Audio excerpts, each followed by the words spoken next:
In the ancient mountains of Japan, there lived a wise Zen master named Ryota. People from far and wide would make the arduous journey to seek his wisdom and guidance. Ryota was known not for his words, but for his profound silence. One crisp morning, a young and eager student named Kato at Ryota's modest hut. Kato was full of questions, and he believed that the key to enlightenment lay in acquiring knowledge through words and explanations. He approached the Zen master with a list of complex questions about the nature of existence, the meaning of life, and the path to enlightenment. Ryota, with a serene smile, welcomed Kato and invited him to sit in his small meditation garden. Kato began asking his questions, one after another, his words flowing like a river. Master Ryota, Kato began, please tell me, what is the ultimate truth? Ryota simply closed his eyes and sat in silence.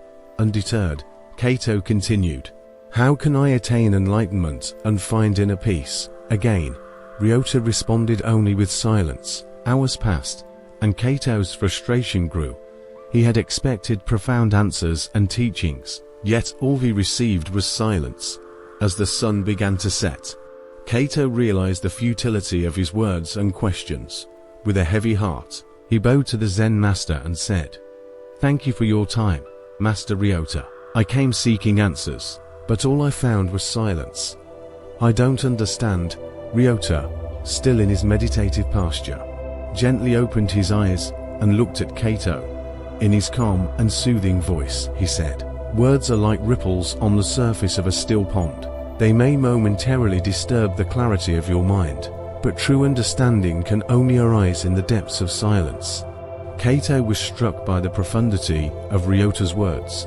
He realized that, in his relentless pursuit of knowledge and answers, he had overlooked the power of silence and inner reflection. From that day forward, Kato became one of Ryota's most devoted students.